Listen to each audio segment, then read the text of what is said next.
Hi, it is April 2nd, 2016, and we are going to be talking about technological tools that can be used in the classroom. We have myself, Adam, Caitlin, and Joseph as well. We'll each be discussing two tools. I will begin. The first tool I'm going to be talking about is News ELA, which I will show you all via screen share by click the right button. I don't know if you all can see my screen. Yeah, I see it. All right.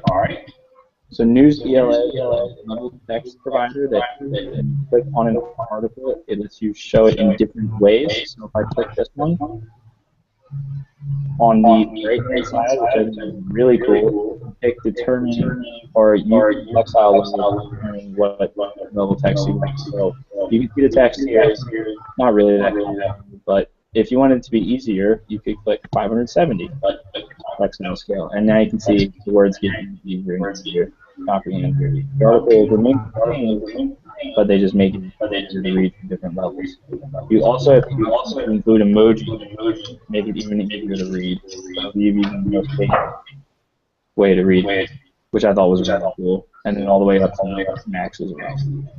But beyond that, you go to the articles page.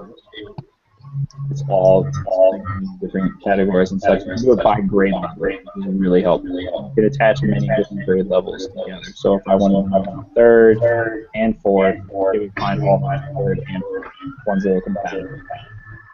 So if you have, I think fourth grade should work for this. So if we go to do Pros 1, the Fettered Friend, it's a lovely article. The coolest thing about it is it's free. You can set up an account and log in here. I haven't set up a classroom and but if you did, you have them go to your classroom on and click the quiz button. And the quiz changes depending on what style scale they're on. So tell them what to do it on. This is on 6160. And what that means is they go through the questions, and they go through the questions, and the quiz answers are sent directly to my classroom, which is awesome because I don't have to do it. Like grades it and sends it right to me. And besides just the multiple choice quiz, which you can't change, which is kind of a little bit of a drawback, there's the right option, which lets me set up an open-ended question for them to reply to on the actual website itself. It doesn't require Word or anything like that. They just type it up and it gets sent right to my classroom as well, which is in my binder. I mean, I'll click it, but mine's empty because it's not. I don't have a classroom set up, but it would if I had a classroom, which is really cool. And the final really cool thing about it is the text sets option, which just lets you find, if I go like for science, it gives you one topic and then gives you all the articles based around that topic. So if I went to climate chaos, it'll give me all the different articles that pertain to this set. And obviously you have the same ability to do the Lexile scale and all that leveled reading that is provided through that. And that's News ELA in a nutshell. The way I'd use it in the classroom is I'd assign an article, find one relevant. There's Vote 2016 right here, so you can do current events quite easily. Have them read the article and either respond to the quiz or do a write-up. So I really did enjoy this tool. I thought it would be really helpful in the classroom. I don't know why I put that up. The second tool I used, I actually have to begin with the drawbacks because I had the hardest time attempting to just simply download it. The page said just pull the bookmarked bar up to your downloads, and I did that, and it failed numerous times. It failed here. This is on Mozilla Firefox. I even tried it on Internet Explorer, and I couldn't get it to download. There was an app as well, but I have problems with that I'll get to in a second. What is really cool about it, though, is if you got it to work, I understand the concept. How it's supposed to work is you pick the words per minute you want to read at. So if we're reading at, I just already selected 150 words, it changes. You're supposed to focus on that red letter. And when you focus on that red letter, that's like the focal point of how to speed read is basically what it teaches you. So it teaches you how to be a more efficient reader. When I first looked at it, it was kind of weird, but like if you guys just stare at that red letter, you can read quite easily as long as you just stare at that red letter. It does the same thing on the app as well, and it'll also read to you on the app I found the voice very grating, though. It had no inflection. I thought it was even worse than like a Siri voice in all seriousness. Um, and it would be awesome because you could just pull it up and then you could go to your news ELA tab and you could read right through it first time and then try and speed read it with this, change the words per minute. You can make this thing go pretty fast, like, and it gets even harder, but like you get to read faster and faster. So I could not get it to download on my computer, so I did download it on my phone though. So I'll have to end my screen share so you guys can see. Stop screen sharing. Okay. Do you guys see me? Yes. Yeah, we see. So here's the app. This is how it's set up. It's just like an easy page. I understand it's going to be backwards. I'm sorry about that. But what you can do is if you pick the topic, so if I just, I don't know, so type World War II into the search bar, it'll go to the Wikipedia page. I just go to google.com. And you can get it to load. Wow. Try again. Alright, well, that's even super helpful. It's literally just not loading. So I had a lot of issues with this tool, as you can tell. What I did notice, though, is if you go to like a Wikipedia page, it'll have the option to both, there's an eye over there, or the head, and that'll read it to you, but I found that voice, I didn't seem helpful at all. It doesn't sound like it's even attempting to be a realistic human voice in any way. And there's the read button as well, which is really cool because that once it focuses on the red word, the red letter, and then you go through reading that way, which was really awesome. But that's not really practical in reading because when you read from left to right. And with this tool, you couldn't do that because it would just show the word and then the word would disappear real quick. So the way I do in the classroom, if it got to work, was it works with tons of compatible apps that have books on it, apparently. It says so. You would pull up one of those books, have the kids read it, and then practice, obviously, speed reading for efficiency. And that's how I would use those two tools. And there it is. So Joseph would like to take over. All right. My two tools I did were on Rubistar and Zaption. So I'm going to go ahead and show my screen. And I made a Prezi to talk about it. Can you see it? Yes. Yeah. Okay. So, all right. Here's the first slide. All right, so Rubistar is an interactive website that teachers can use to create rubrics.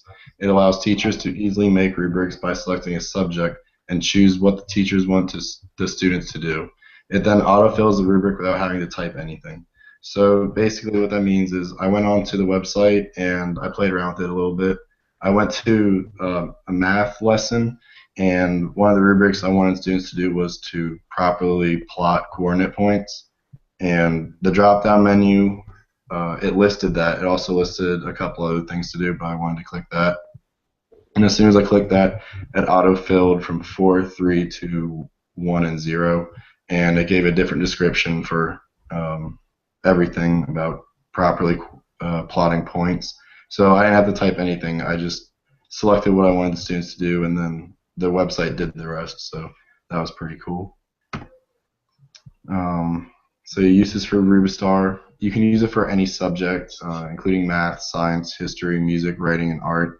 There are rubrics already created by other users, so this would save a lot of time for educators. Instead of them creating a rubric, they can also use one created by a teacher or another educator. So that would save a lot of time and planning, and it's just a really cool way for teachers to get other ideas from other teachers.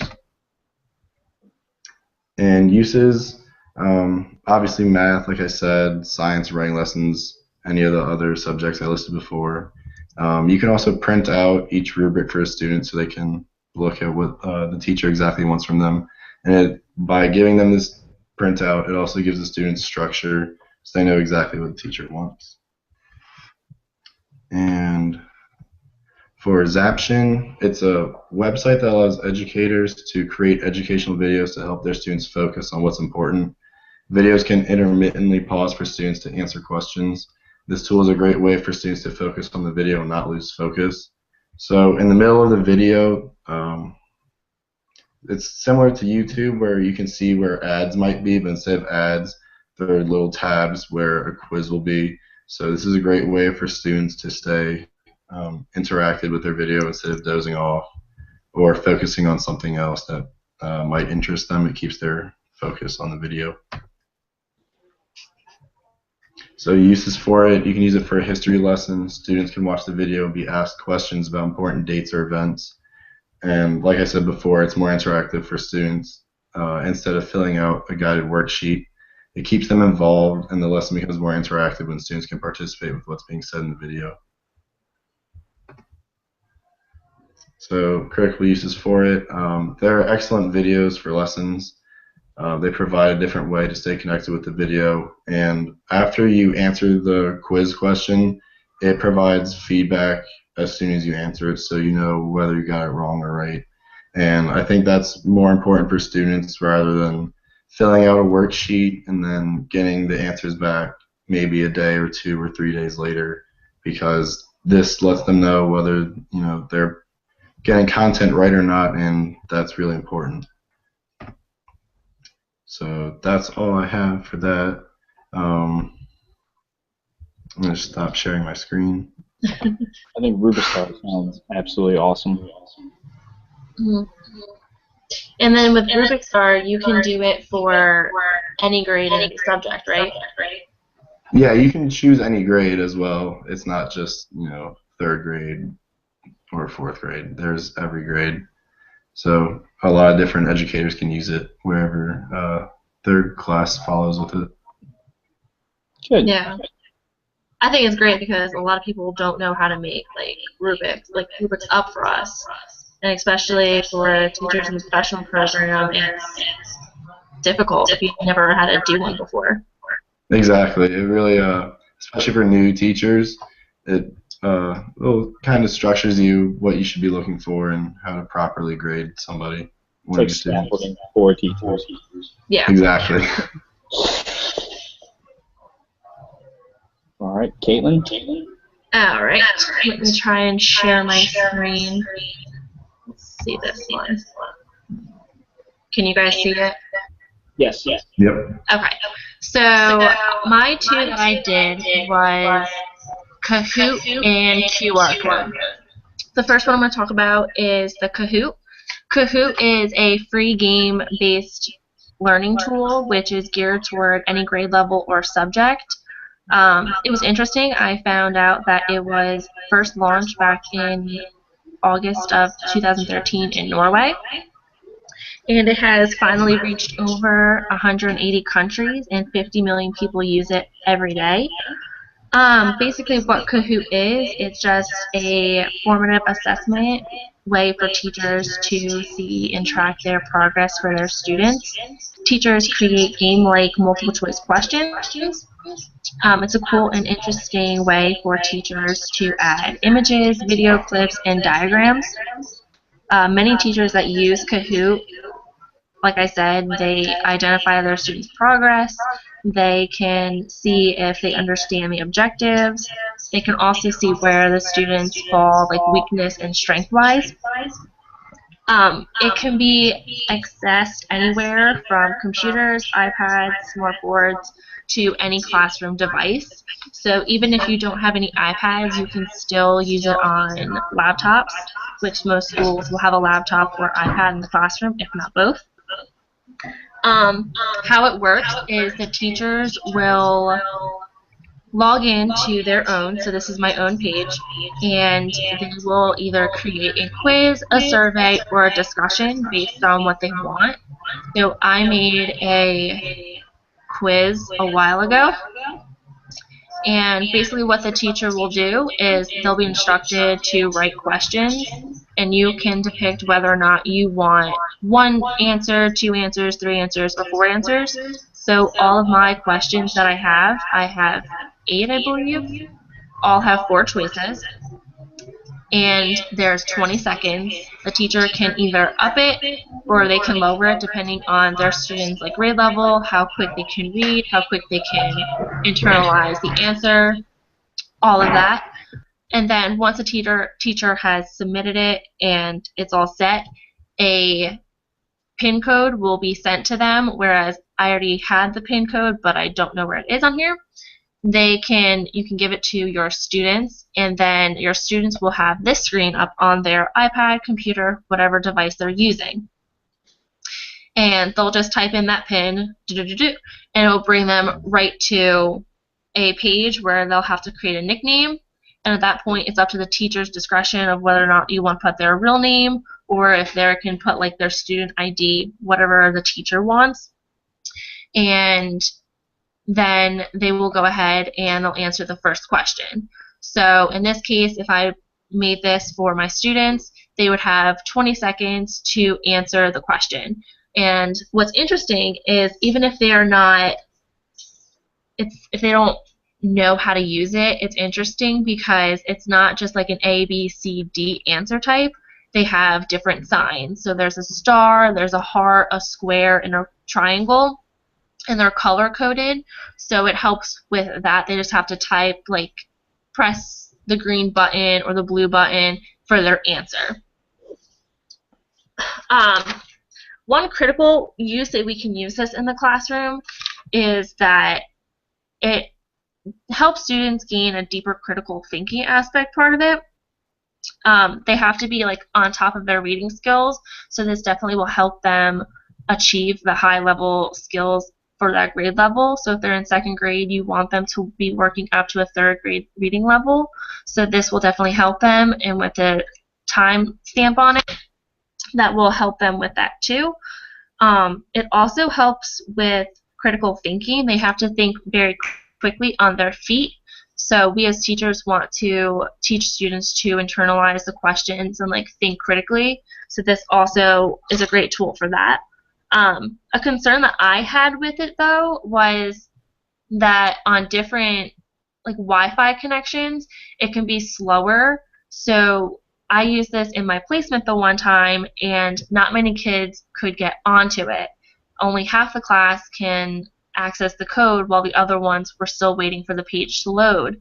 So you have to weigh that faction in if you have the extra time to help the other remaining class, or do you move on with the students that have it up and they're ready to go. So I think that part, but we can never be sure because technology doesn't always work to our advantage. But that was the only downside of Kahoot that I thought. And then the next one I have is QR codes. So basically QR code is an abbreviation for a quick response code. They link directly to articles, websites, emails, phone numbers, social media pages, and many more, which was interesting because I didn't know that that's what they link to. I just thought it was something that you scan and that was it. But the code consists of multiple modules arranged in like a square pattern. So it's like right here. It's arranged in the square pattern with white and like with a white background. So this will all be black on the white surface. They're easy to create for teachers, and they're easy to read, and students are actively intrigued by them. I read an article online that said more and more teachers are beginning to use QR codes in different subjects and different grade levels, and that the students are like more active in the learning and they want to retain the information because they get to use different ways of technology to like decode the QR codes. You can make them perfect to integrate into the classroom. You can increase their learning. You do need to have different apps. So iPhones, there's different apps for QR codes. iPads and iPods have like similar ones. Some of the ones that I found that we can use on both iPhones, iPads, and tablets, I should say, are called Scam, QR Reader, QR Barcode Scanner, and I found QR Code Generator, which is what my page is on right now. And these QR codes, I played around with them. I created some. They're very easy to use and generate. All you have to do to create one is you have to copy and paste the address of the web page. So on this one, you can do a YouTube video. If you want to do a telephone number or like an address, you just click that one. So most of them and most teachers will use a website URL. You just click that one, you type whatever it is, and then you want like a static or dynamic one. Static, there's not really a difference between the two, but you click that one, and then you press download. Once you press download, you can print it, or if you don't want to print it, you can just email it to yourself. But most of the generators that I found on the internet want you to print them out because it's easier for the children with the iPads to scan the code, whereas if it's on another device, it interferes sometimes. So that was a concern that I had with them. If there was not enough time to reprint, like you would have to move it to a different day because you don't want the students to get the wrong answer or have communication on the subject matter. Once again, they can be used for any subject, so you can use it for math, reading, science, and even in foreign languages, which I thought was pretty cool. Once again, with this, QR codes, it's critical for them because they have to use like their critical thinking skills, and they have to already know the information, what they're looking for. So one lesson plan that I found online that I was just searching for, it was a third grade classroom. They were learning about different animals and reptiles. The teacher took QR codes, they took pictures of each animal, coded them up, and put them around the classroom, and the kids had to take their iPads and try and match their reptile to the picture. So they had to know what their reptile was in order to find the correct match for it. So that's the only critical use and concern that I had regarding QR codes and Kahoot. And how do I fix my screen? How broad was the options of picking a book? I saw you had one of the books made, but like, is it only the ones they have, or is there ways to like upload your own? Or you can upload your own with all of that. Mm-hmm. I'm trying to end my screen. Caitlin, you're also still sharing your screen. I'm trying to end that right now.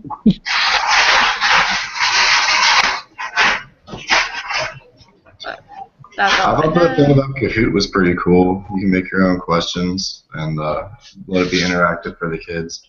Yeah, definitely. Was there only a way to make it timed? Was there no untimed questions? Was there no untimed questions? I mean, you can. When I played around with it, you have different like time zones. The most that you can only do, like you can only limit them like 5 seconds, which I don't think any student is going to be quick enough to read a question and then have 5 seconds to answer.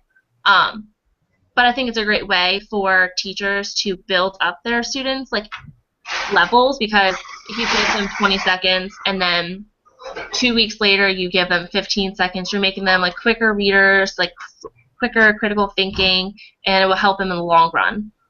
But I think the max for the time limit was 30 seconds. So it's not that big of a difference. You can't do like an extensive question. It has to be something you can read and answer relatively quickly.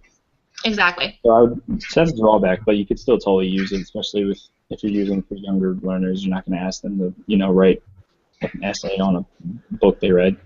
Exactly. All right. I think we satisfied for. Yep. Yeah. Thank you for listening to Hangout 2 Tool Talks. I'll be uploading it to YouTube. You can also view it at either of our 3 websites. And goodbye.